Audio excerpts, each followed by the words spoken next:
and welcome back to The Give and Go. I'm your coach, Reynoso, here with my boy Soltero. What's up, y'all? Vini fucking Jr. Vini Jr. with an incredible performance today as Real Madrid wins 5-2 in a comeback victory against Borussia Dortmund. And it's the Vini show. 6 days before he's expected to lift the Ballon d'Or, we get this type of performance. God damn, man. It was a crazy game at the end of the day. Dortmund go up 2-0, then Vinicius decides to show up, and the rest of Madrid shows up. Lucas Vazquez gets a banger out of nowhere. But this ultimately ends up being a humiliating loss for Dortmund, as this was just a party for Real Madrid in the Bernabeu, scoring 5 goals, 5 back to back to back to back. It was just bang, bang, bang, Stop, man. You're hurting me, man. I know.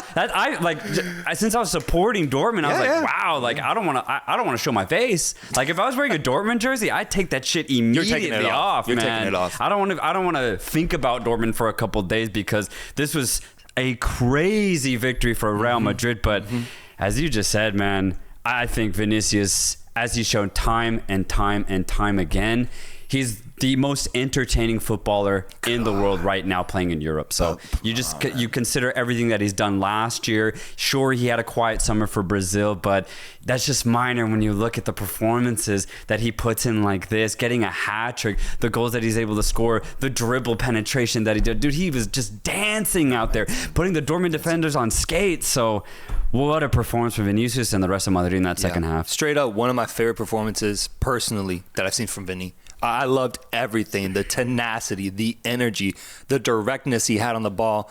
He gave the way he cooked Ryerson this entire game, the way he has cooked them in prior matchups. Emre Can coming in for him, trying to hold his own, and also same result here, cooking him as well. That fifth goal, I think, was just absolutely ridiculous, where he caught the ball at the top of the key, fakes inside, goes out.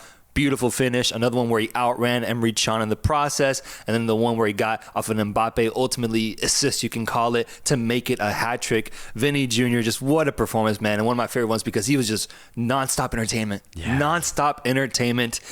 But I do think Dortmund played into it a little bit with how they started off the first half. This was a tale of two halves here. Dortmund looked incredible to start off this game. So clinical, with a beautiful goal from Daniel Milan off of a very nice Graz assist. And then Daniel Milan once again with his threatening composure assisting Bino Gittins, and getting a 2-0 lead at the Bernabeu. I think what ultimately changed this Dortmund dynamic was both goal scorers getting subbed off around the 60th minute and essentially bunkering in and taking in all this pressure from Real Madrid and getting broken time and time again. Yeah, I do want to highlight the Girassi assist, because that was immaculate hold-up play.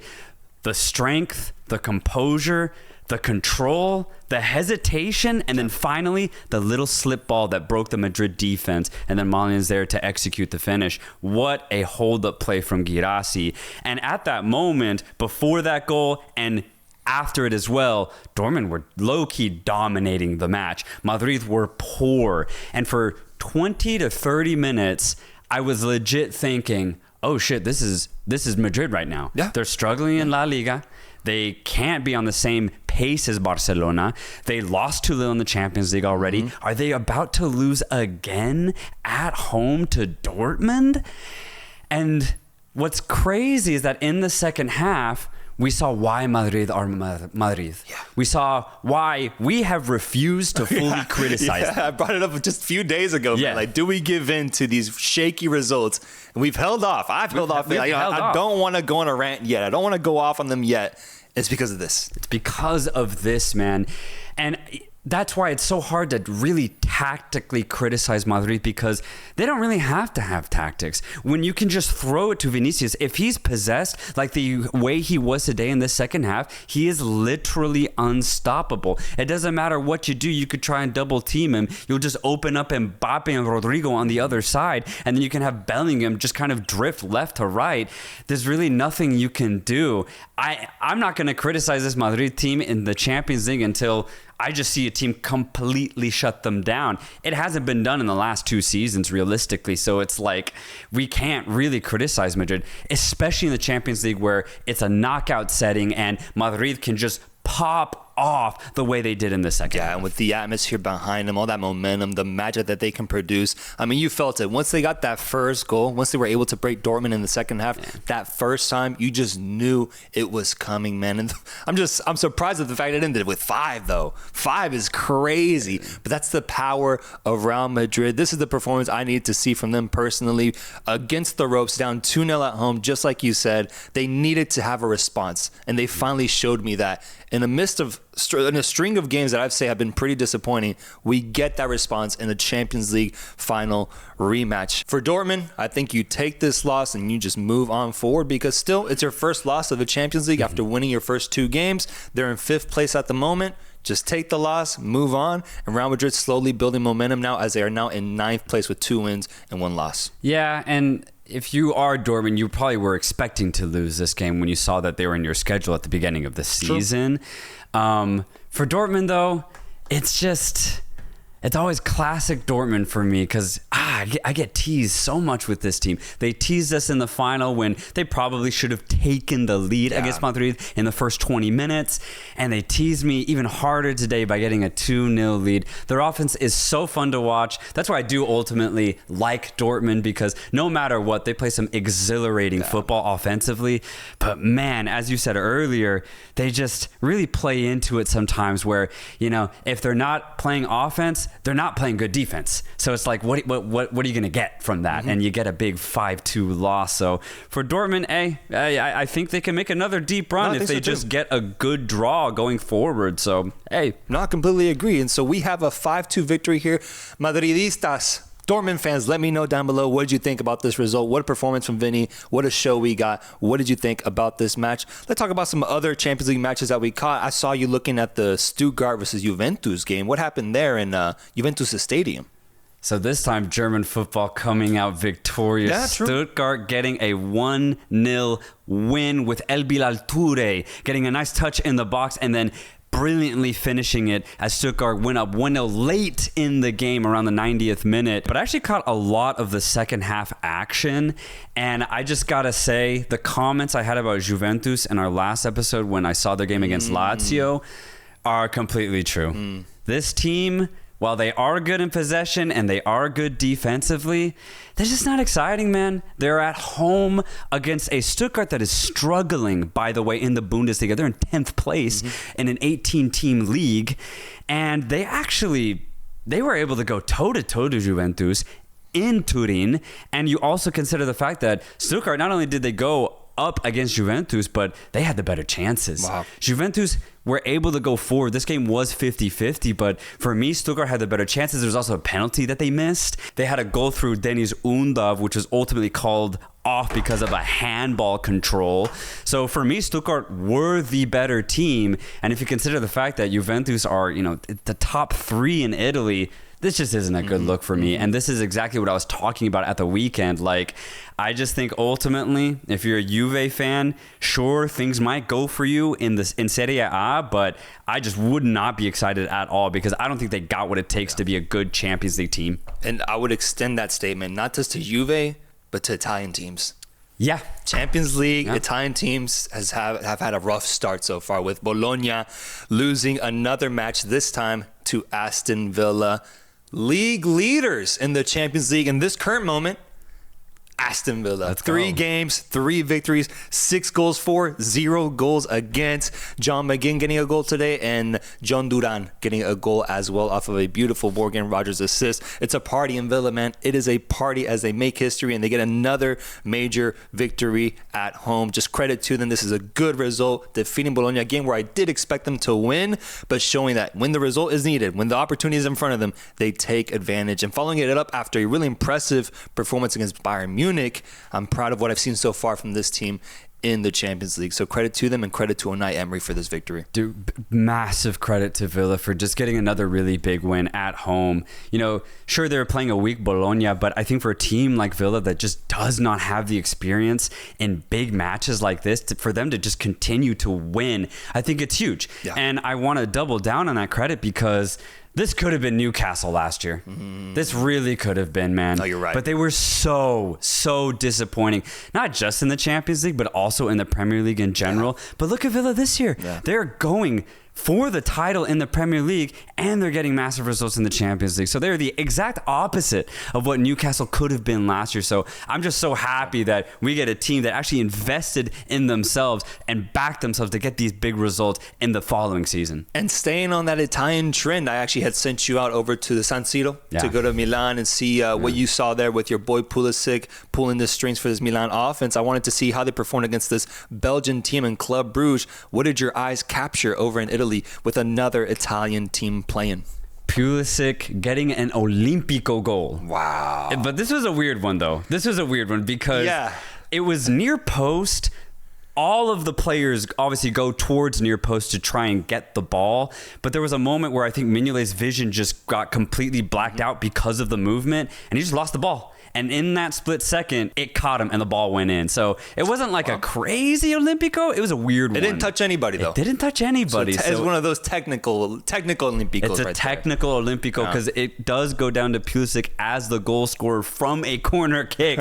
And that's my boy, bro. That's my fucking boy. That's your boy, dude. And here's the thing. Pulisic now has 10 UCL goals. Wow. 10. And I bring this up because 10 goals is massive. When you look at the next best American goal scorer in the UCL, it's Weston McKennie with 5. Wow. So he's already doubled the next best American goal scorer in the Champions League, and he's just going to get more and more and more. Pulisic establishing himself as the greatest American player of all time. If it wasn't clear to anybody before, it's just, you can't deny it at this point. You're not watching. The stats, the way he runs this Milan team, he's already a Champions League winner with Chelsea. Like, Pulisic is the American GOAT for me at this point, and I think that argument is just going to get stronger and stronger and stronger for him as the years go by. No, yeah, and that's why we highlighted him just a few days ago, talking about how he performed for Milan, scoring a goal for them, the winner for them at the weekend. So many goals this season, so many assists as well. Looks like he got some help, though, from Reindeers in this match, as he got a brace in this game. He ended up getting a brace, but what was interesting about that first half is before that goal and even after Pulisic's goal, it was actually Brugge with the better chances. They tested Mike Maignan in the first 10 minutes before Pulisic scored. There was 2 really big chances on that left-hand side. The angle was tight, so Maignan was able to get a good boot to it. And then Ordóñez, the Ecuadorian center back, rattled the woodwork. So it was actually against the run of play that Milan go up 1-0. In the second half, though, down a man, Brugge equalized. Wow. Yeah. Okay, we got a game. We got a game. Brugge were actually playing fantastic. They unfortunately got, in my opinion, an unlucky red card in the 38th minute. The referee even went up to the captains. He was like, look, guys, the picture that I saw, I have no choice. I have to do the red card. So it was one of those technical ones where the studs were on the player's ankles.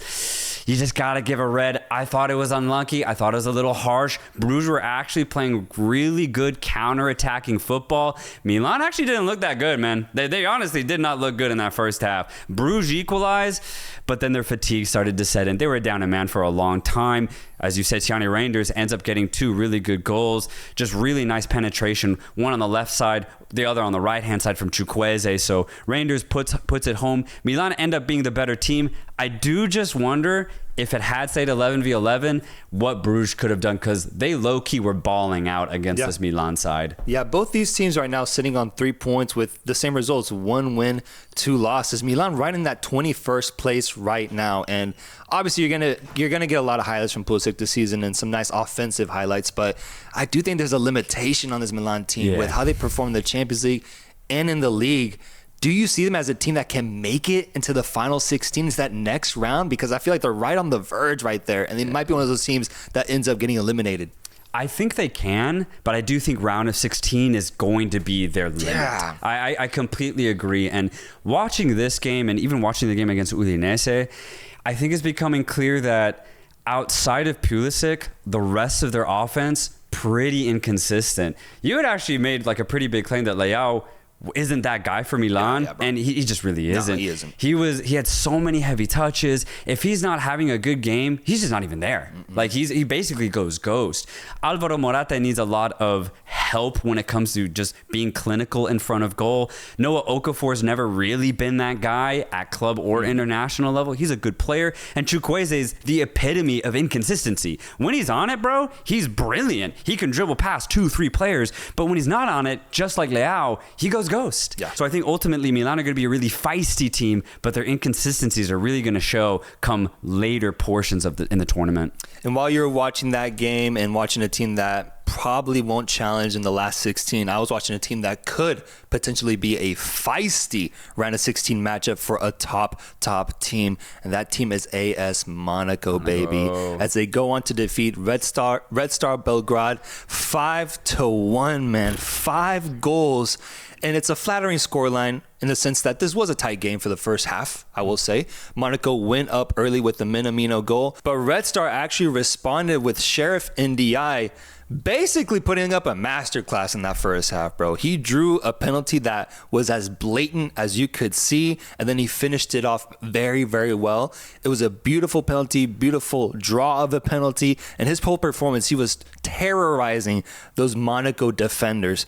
But then everybody got settled in that second half. They realized the quality and potential that they have. Their chemistry is just so much better as an offensive unit, and they just started to suffocate this Red Star team. A Red Star team who domestically, after I believe 10 or 11 games, has only conceded a league low 7 goals, concedes 5 in 90 minutes to Monaco with, in my opinion, the goal of the week, no doubt.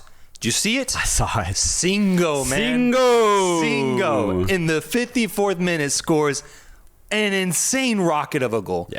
Top left corner. Keeper couldn't do anything about it.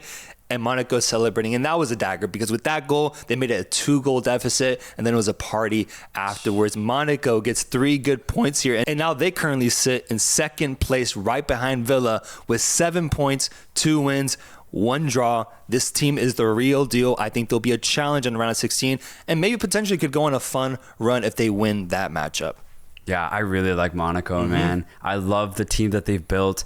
And I do want to credit just Monaco in general for building this team over the last 3-4 years, because this isn't a team that they just pieced together this year and all of a sudden they're just popping off, both in the league and in the Champions League. This has been a lot of hard work in the scouting department of this team and also hard work with the coaching staff in general, because, you know, they have players like Alexander Golovin, who they got years ago, finally just being able to be comfortable in his position, pulling the strings. And then they have people in rotation where Golovin doesn't even start a lot of times. Akliush, a really talented youngster. Ben Seguir, finally coming into his own. And then they have really good midfielders as well. You know, they've lost some midfielders over the past season, but again, their scouting department has been really good at making sure that they have really good players. Minamino has been an excellent signing for them. Man. They've had him for a while. Yeah. And so I do think the team that they've built is finally coming to fruition this year, and it's brilliant to watch. Yeah, and Bolo as well, getting his first goal, I think, this season as he was coming back from injury. And then in the midfield, if you have Dennis Zakaria, I think you're good to go. He was great last year. He's had a great game this time around too. Caio Henrique as well, the left back, Brazilian left back. Vanderson on the other side. Like Tilo Kehra's on this team as well. Yeah, some names, man. Some names. Monaco wins 5-1.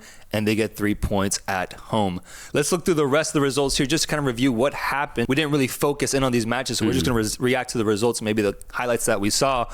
Let's start with Arsenal defeating Shakhtar Donetsk at home with what ultimately was deemed an own goal off of a Martinelli shot that hit the post, ricocheted, hit the keeper in his back, and went in. Damn. So it's an own goal, but I do think Martinelli deserves a little bit of credit because it was a really good shot. Arsenal gets 3 points against the Ukrainians.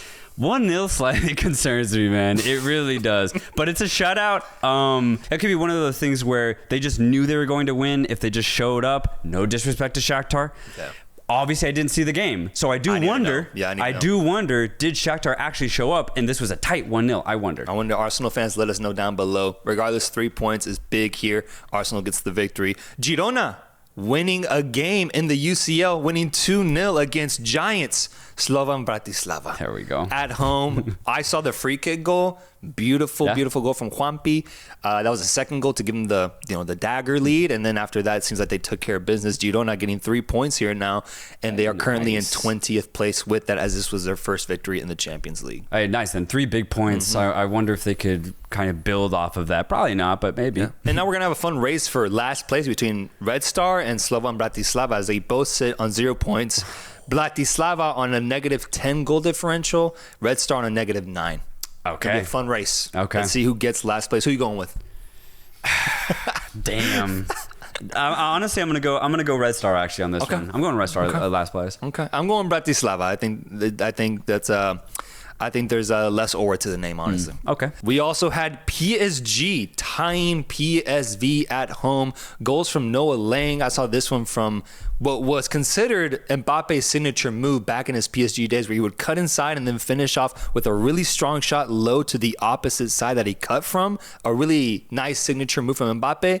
That's how Noah Lang scored his goal at Parc des Princes, as he cut in. Beautiful finish into the bottom left corner. Gives PSV the lead, but then Achraf Hakimi responds with a goal from outside the box. This is PSG though, man. Unable to beat a PSV side. And it's what my takeaway was after I saw them get demolished by Arsenal. PSG, I don't think, will be any sort of challenge in the Champions League. I see around a 16 exit for them if they are able to make it through. And I just think there's a limitation on this team because, bro, you're out here tying PSV, man. Yeah. PSV, a team that in the past days, PSG at least would take care of. Yeah, and the goal that Lang scored, the finish brilliant as you described, but the way they got the ball sloppy from PSG, just not focused at the back. They lose it pretty easily. It's great pressure from PSV, but you're in the Champions League. You just can't make these simple mistakes, in my opinion. So credit to PSV, but yeah, PSG, I just don't think are even close to being it this season. And here's the last result that we have to review. Sporting CP winning away from home against Austrian team Sturm Graz 2-0 with goals from Nuno Santos and Gyökeres, the Swedish man. Sporting now sits in 3rd place with 2 wins, 1 draw. I need to see who they played against because that is a good start so far. They tied PSV 1-1 and then they defeated Lille 2-0. So they're getting results where they need to get results, I think, so far. That's pretty good. They also sit top of the table in Portugal currently, so this might be a good iteration of Sporting once again. And I wonder if they can make a deep run. I have to see them play, though. I haven't seen them. So. Yeah, I'm always interested to see who is the best team out of Netherlands or France, basically, out of those fringe leagues. Who is the best team? I mean, Monaco and Sporting CP look like the ones that are going to be challenging the most from those leagues. So that'll be fun to watch. Sporting CP getting 3 points here. Guys, let us know down below. What was your takeaway from today's round of Champions League matches? We had some crazy, crazy results, some crazy performances, and some crazy goals, honestly. So let us know what you thought. We'll catch you guys next time for another Champions League roundup. Peace.